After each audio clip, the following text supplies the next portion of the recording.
Carreguem vocês primeiro o fardo da lei. E quando eles se colocarem debaixo desse jugo, vocês vão ter que ajudar eles a carregar esse fardo.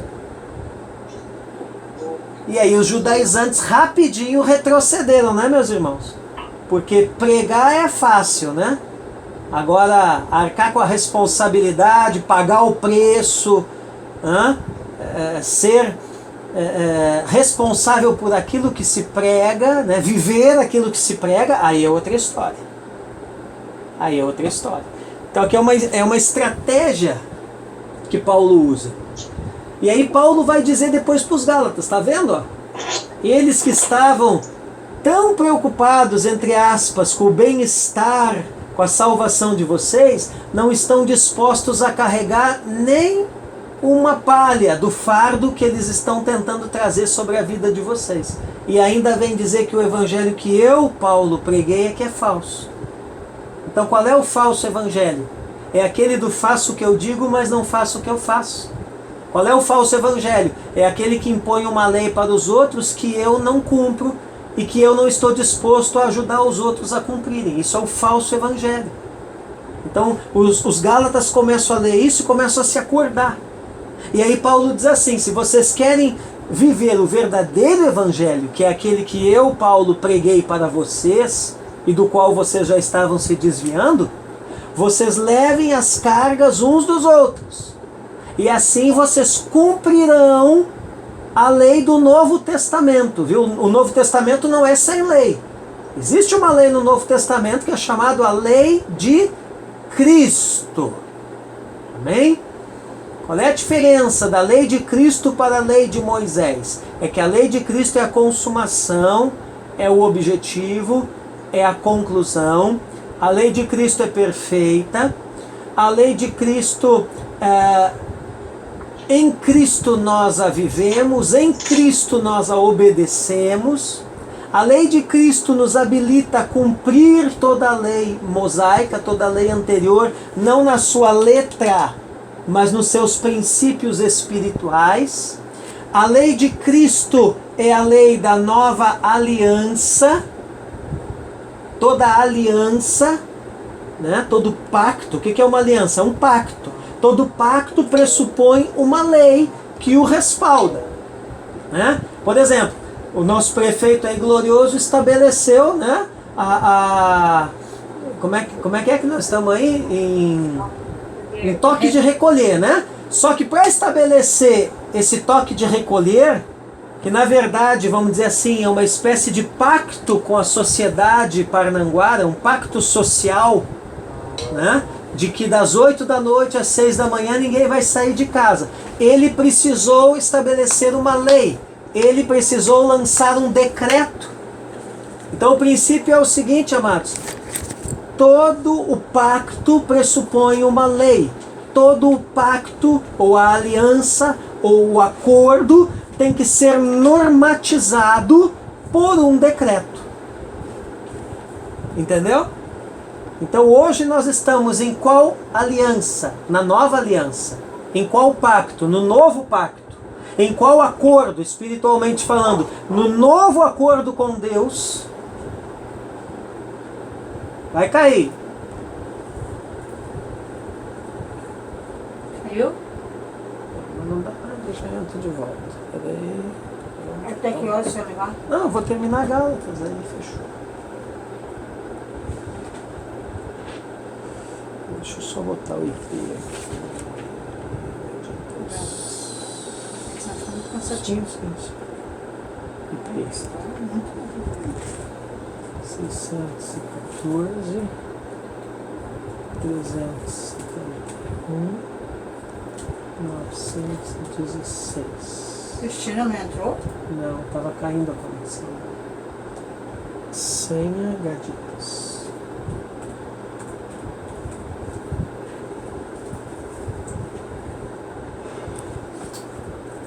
O Eli não entrou? Não.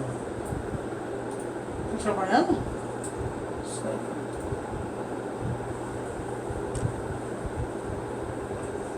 Oi.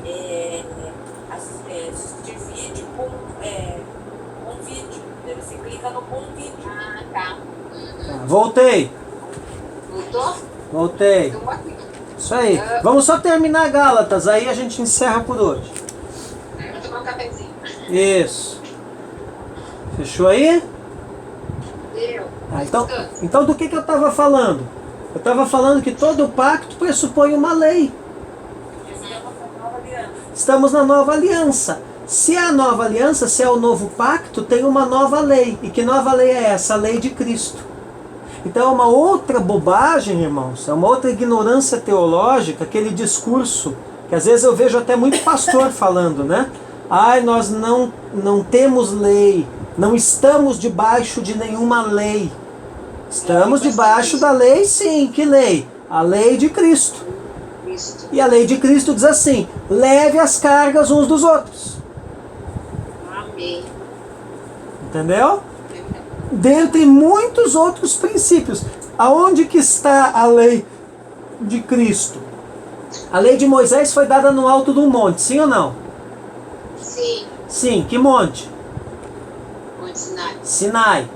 A lei de Cristo foi dada no alto de um monte. Que monte? O monte das bem-aventuranças. Bem-aventuranças. Então você pega lá o capítulo 5 de Mateus, que começa ali as bem-aventuranças. Ali Cristo está no alto do monte, a semelhança de Moisés no alto do monte no Antigo Testamento. E assim como Moisés trouxe a lei em tábuas de pedra, ali Cristo traz a lei do Novo Testamento em tábuas de carne, no coração para o seu povo, para os crentes. Amém, irmãos?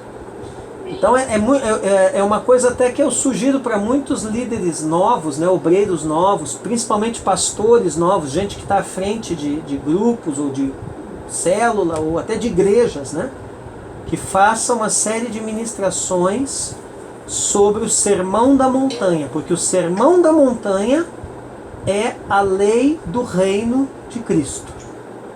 Ali ele traz toda a lei do reino de Cristo, do seu reino. Né? Amém? Bom, o que o homem semear, ele colherá, né? E aí Paulo vai falar de perseguido por causa da cruz de Cristo. Paulo e os demais apóstolos ensinaram no Novo Testamento através do Antigo Testamento. Sublinha essa frase. Paulo e os demais apóstolos ensinaram no Novo Testamento através do Antigo Testamento. Peraí, pastor, sumiu meu áudio. Quem? Aí, irmã Joyce. Tá ouvindo, irmã Joyce? Tô ouvindo. Isso. Ah, Malaquias, eu tô vendo Malaquias. Cadê o Malaquias? Aí o Malaquias. Voltou. Eu estou mandando sublinhar ali na página 26, lá embaixo. Paulo e os demais apóstolos ensinaram no Novo Testamento através do Antigo Testamento. Amém? Amém. Ô, Beli, vocês estão num come aí que, meu Deus, hein? Você não viu o cara? Você não viu o Chuquita? Tá louco. Agora há pouco eu olhei e Fábio estava com um copo de não sei o que, ele parecia um copão de Nescau. Agora eu outra. pipoca. É. Pipoca. Pô, a pastora tá aqui atrás, nem me ofereceu, viu? É pra acabar, velho. Pô, ainda bem que não tá ninguém tomando coca, senão ia atiçar minhas bichas aqui. Vamos lá. Então Paulo e os demais apóstolos ensinaram no Novo Testamento através do Antigo. Sublinha isso daí. Gente, todo o ensino do Novo Testamento é através do Antigo. Aproximadamente quase 90% de citações do Novo Testamento são coisas do Antigo Testamento. Então é uma completa ignorância, gente que fica falando que o Antigo Testamento não tem nada a ver, que o Novo Testamento aboliu. É cada pira, entendeu?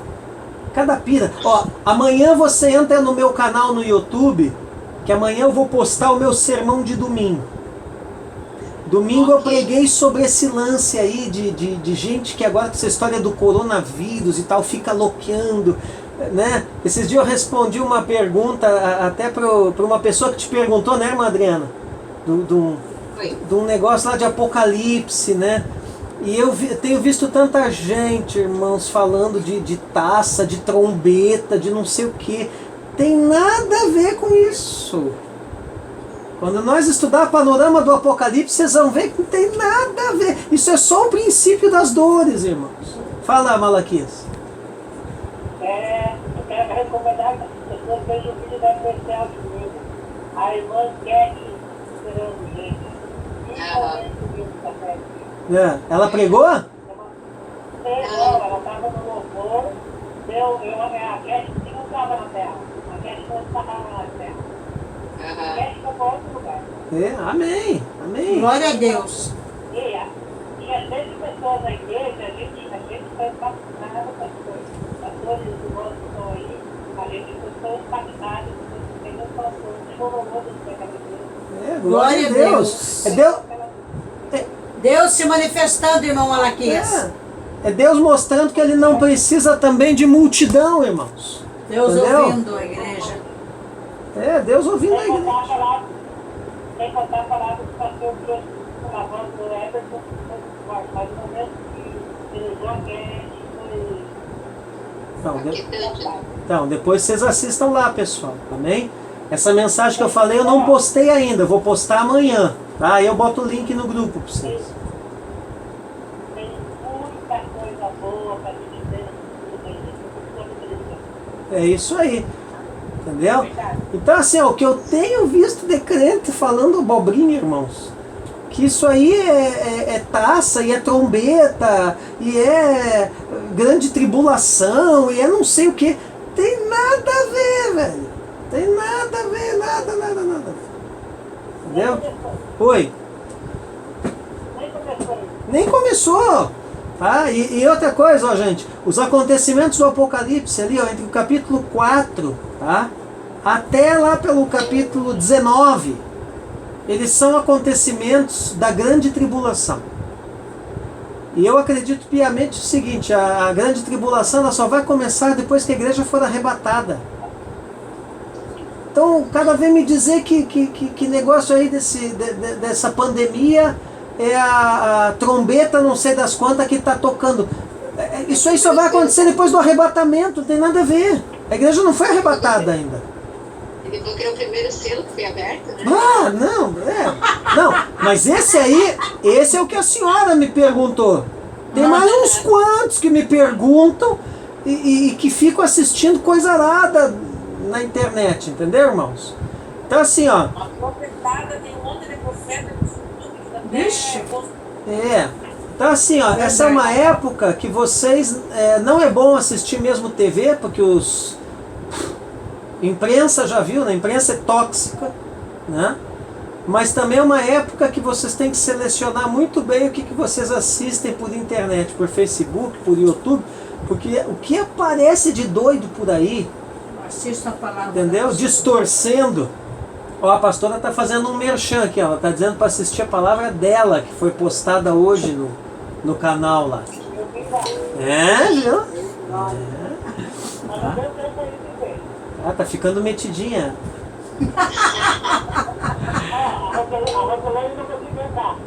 Mas eu não sei o que deu, mas a Roselane já tá craque nisso aqui. Peraí, deixa eu ver se ela tá me falando algo. Meu Deus, esse troço aqui toca. A Cristina disse que a internet está caindo. A Roselane eu não sei. Deixa eu ver aqui. Não, a internet dela caindo. Roselane. Roselane, pastor, não consegui mais entrar. Diz pra ela clicar no mesmo troço aí. Ou então ela entrar com o ID da reunião. Diz pra ela tentar agora. Vamos lá. Então, gente, o Novo Testamento é ensinado através do Antigo, tá? Isso se percebe claramente em Gálatas, onde Paulo traz a verdadeira interpretação da lei em atuação harmoniosa com o Evangelho. 2 registros em Gálatas onde aparece a expressão está escrito, consolidam essa conexão entre a lei e o evangelho, que são as plataformas de ensino da igreja. Sublinha isso daí. Lei e evangelho são as plataformas de ensino da igreja. Outra boa pergunta para a prova, hein?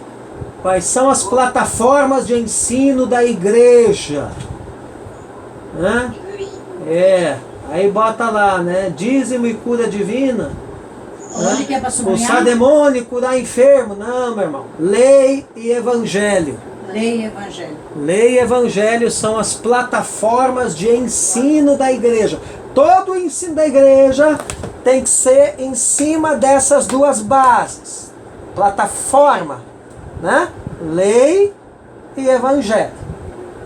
Amém? Amém. Então, o que vocês precisam entender, meus amadinhos? Né? O que a gente, como teólogo, precisa, sim, dominar o assunto? Lei e evangelho. Claro que tem muitos outros assuntos que se desdobram a partir disso daí. Mas o basicão, a plataforma, o alicerce, é lei e evangelho. Né?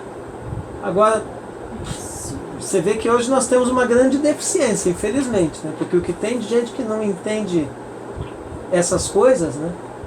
Não entende nem lei nem evangelho, não está no gibi, né? Então é isso que nós temos que ensinar também. Ó, a Roselane está entrando aqui. Bom, Gálatas 3, 10 ao 13. Eu vou ler aqui para nós ir mais rápido. Quer ler, irmã Joias? Lê a senhora aí. Todos quantos, pois, são das obras da lei, estão debaixo de maldição, porque está escrito: maldito todo aquele que não permanece em todas as coisas escritas no livro da lei, para praticá-la. Cristo nos resgatou da maldição da lei, fazendo-se Ele próprio maldição em nosso lugar, porque está escrito: maldito todo aquele que for pendurado em madeira. Amém. Essa passagem aqui, irmãos, está se referindo a Deuteronômio 21, 22 e 23 e Deuteronômio 27 e 26. Eu quero chamar a sua atenção aqui para uma coisa. Cristo nos resgatou da maldição da lei, fazendo-se Ele próprio maldição em nosso lugar. Olha isso. Cristo não nos resgatou da maldição da lei, anulando a lei. O que a lei dizia? Que para mim ser salvo, né, para mim ser resgatado da maldição, eu tinha que morrer pelo meu próprio pecado. Eu tinha que ser maldito. Então o que Cristo faz? Ele se torna maldito por mim. Então perceba aí, irmão de Santi, ele não anula a lei, ele a cumpre em si e aplica ou imputa essa justiça a mim, a vocês, a nós. Deu para entender? Sim. Ok. Gálatas 4, 22 e 27. Irmã Joias, a senhora que está afiada aí, vamos lá. Pois está escrito que Abraão teve 2 filhos, uma da mulher escrava e outra da livre. Está escrito: alegra-te, ó estéril, que não dás à luz e exulta em cama. Tu que não está de parto, porque são mais numerosos os filhos da abandonada, ou da que tem marido. Amém. Então os textos a que se refere essa passagem são os textos de Gênesis 6,15, 21, verso 2 e 27, verso 26. A relevância de Gálatas hoje repousa no fato da necessidade de vigilância doutrinária por parte da igreja em todas as áreas. Sublinha isso aí. Vigilância doutrinária por parte da igreja em todas as áreas. Amém? Tem alguém que está com o microfone aí muito perto do ventilador. O vento está fazendo barulho. Acho que não está ouvindo ainda. Tá ouvindo, Tissante? Ah, tá ouvindo. Pois é. Viu aqui? É. Vamos lá. Deu? Posso continuar? Então vamos lá. Vigilância sobre aqueles que pervertem o Evangelho de Cristo. Gálatas 1, 6 e 7. Admira-me que estejais passando tão depressa daquele que vos chamou na graça de Cristo para outro evangelho, o qual não é outro, senão que há alguns que vos perturbam e querem perverter o evangelho de Cristo. Vigilância sobre as tradições. Isso aqui é importante, irmãos. Muita gente por aí menosprezando a tradição da igreja. A tradição da igreja é muito importante, porque ela estabelece parâmetros, né? Ela é como... a tradição da igreja é como os navios que entram aqui no nosso porto. Quem é portuário sabe, né? Tem todas aquelas boias de sinalização na entrada da baía até aqui dentro, não é assim, irmão de Sante? É, né? Então a tradição da igreja é como essas boias de sinalização, tá? E o teólogo na igreja, ele é como o prático. Então o que o teólogo faz? O teólogo é aquele cara que ele consegue ler o mapa náutico no mundo espiritual e ele consegue conduzir uma igreja, uma congregação por meio da tradição, da teologia, do dogma, das doutrinas, até que esse barco aí atraque com segurança e não fique encalhado em algum banco de areia espiritual por aí. Ok? Por que tem muito crente encalhado na vida espiritual? Por que tem muita igreja encalhada, tombada na vida espiritual? Porque ignora a tradição, né? É a mesma coisa que um prático, quando vai entrar com um navio carregado lá, em vez dele seguir o mapa náutico e ao invés dele seguir as boias e a sinalização, ele diz, não, isso daí é tudo coisa do passado, né? Eu tenho um caminho melhor aqui, né? Deus me revelou um caminho melhor, né? E aí o que acontece? Primeiro banco de areia ele encalha, né? E aí é um prejuízo danado.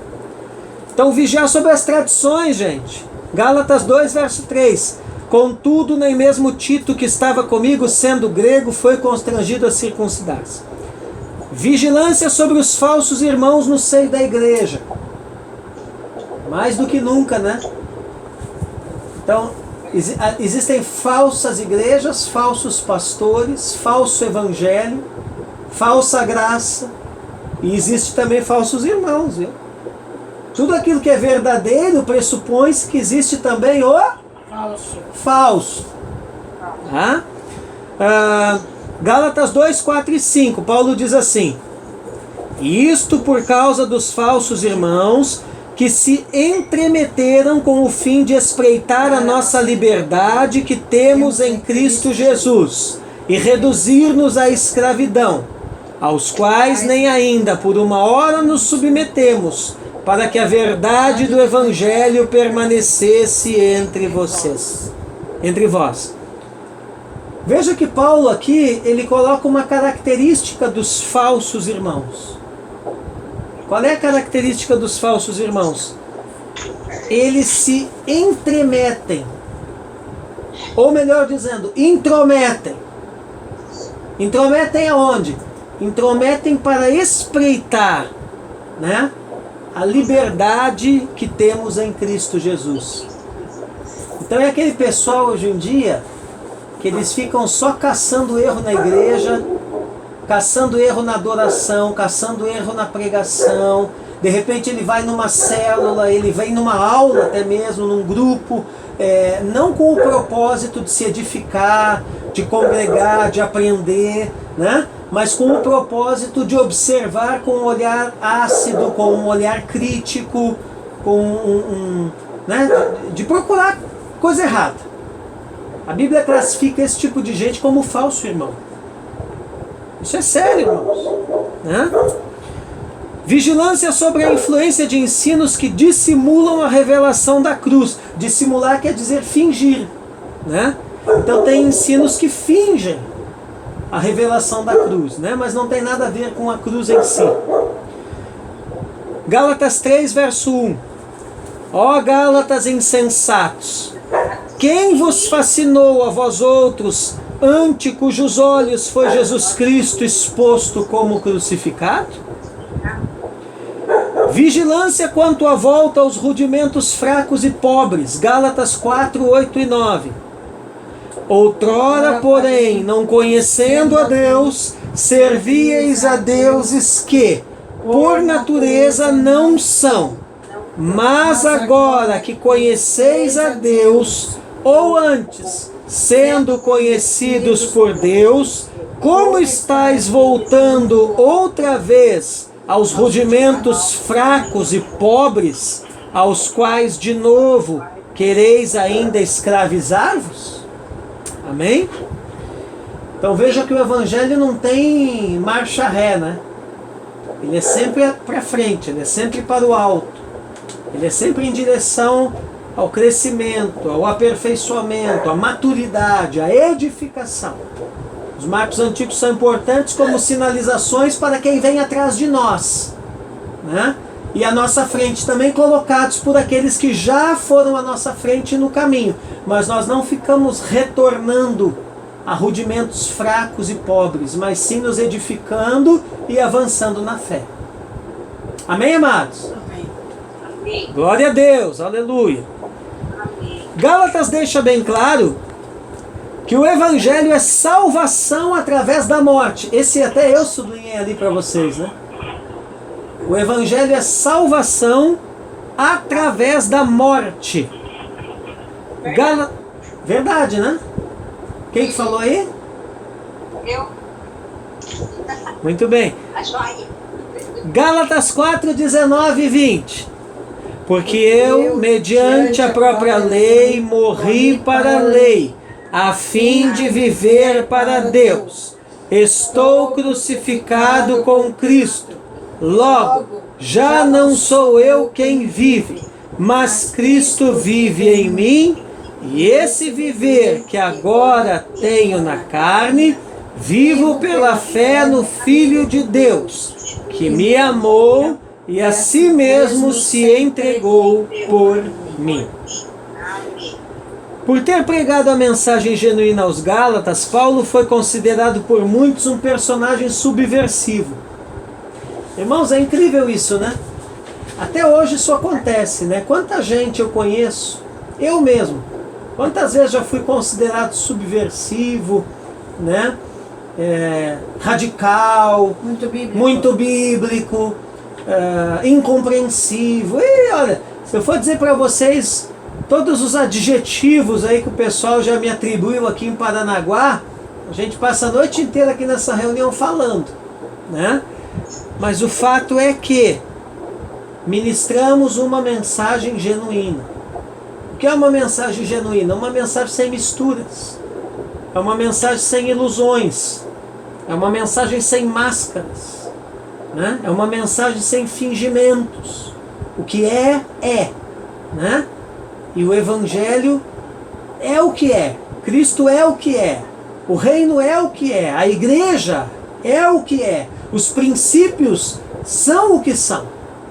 E é nós quem temos que nos alinhar e nos adequar e nos amoldar a eles. E não eles a nós. Isso é evangelho genuíno. Amém? Isso não agrada muita gente. Isso não dá ibope. Isso não dá muitas vezes igreja cheia. Pelo contrário, isso muitas vezes afasta as pessoas, né? E isso não te rende tapinha nas costas. Muitas vezes te rende a um montão de crítica. Eu já levei tantas que eu nem sinto mais, né? Nem sinto mais, né? Eu já levei tanta paulada que hoje em dia me bate, eu nem sinto, né? Mas o fato é nós trazermos uma mensagem genuína. E vocês, toda vez que forem trazer a mensagem genuína, se preparem, que serão também considerados radicais, subversivos, né? incompreensivos e por aí vai. Amém? Amém. Mas o fato é que a carta aos Gálatas, com o seu forte apelo à liberdade cristã, libertou o verdadeiro evangelho das amarras de homens bem intencionados, mas com a mente ainda obscurecida para a verdade, tinham-no amarrado. Sublinhe isso, bem intencionados, mas com a mente ainda obscurecidos para a verdade. Tem muita gente que é assim, né, pessoal? Até é bem intencionado, mas a mente está fechada, a mente está obscurecida. E nós não podemos levar um ministério na base da boa intenção. O reino de Deus não é assim uma série... É muito mais que uma boa intenção. Né? Inclusive alguém diz que o inferno de boas intenções está cheio também, né? Vamos terminar. Em Gálatas, Paulo libera e liberta o verdadeiro evangelho, a fim de que possa exercer seu poder emancipador na humanidade, capacitando aqueles que o recebem a ficarem firmes na liberdade, capacitando aqueles que o receberem a ficarem firmes na liberdade, com a qual Cristo os fez livres. Sublinha ali, libera e liberta o verdadeiro evangelho, a fim de que possa exercer o seu poder emancipador. Sublinhe essa parte da frase.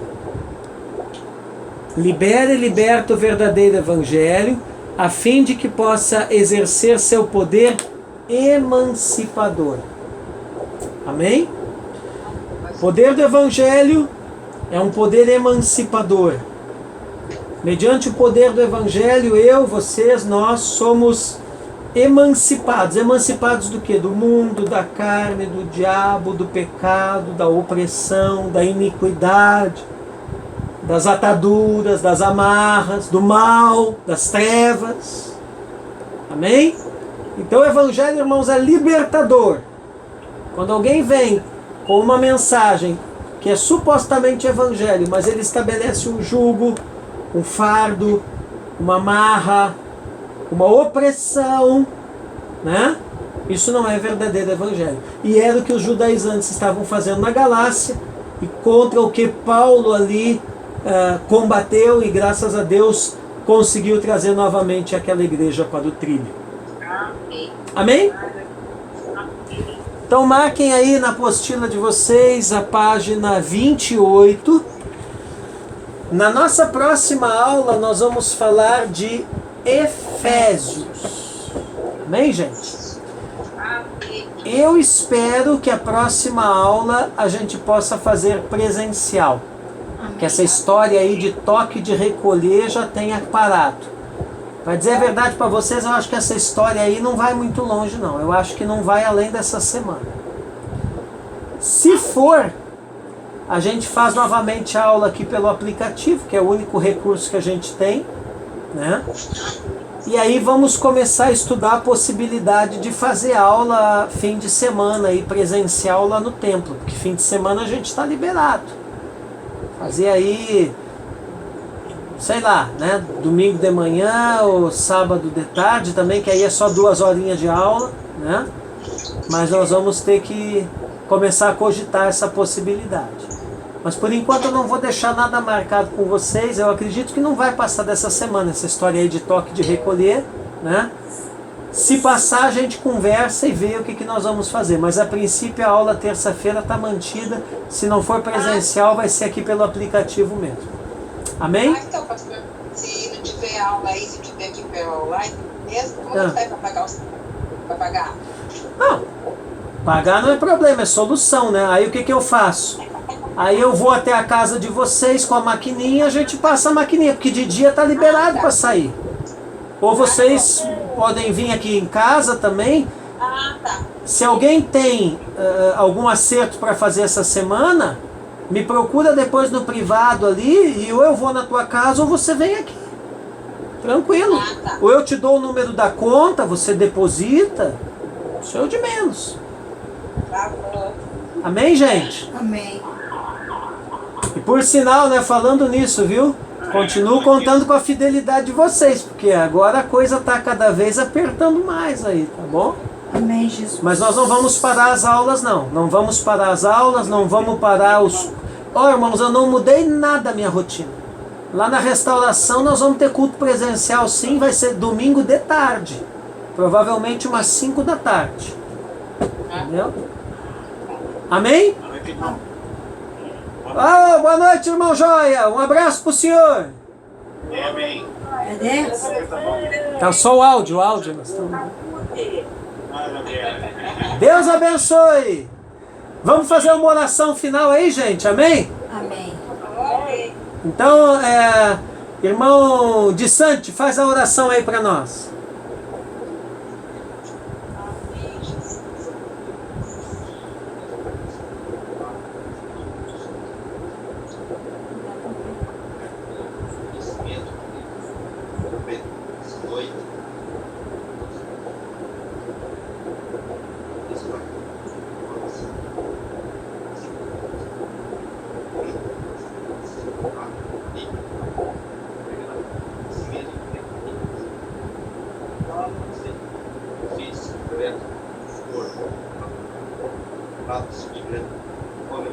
E que em nome dos vai garantir a essa gente tem preparada para tudo esse louvado nome, muito obrigado por ter feito essa coisa. Amém. Amém.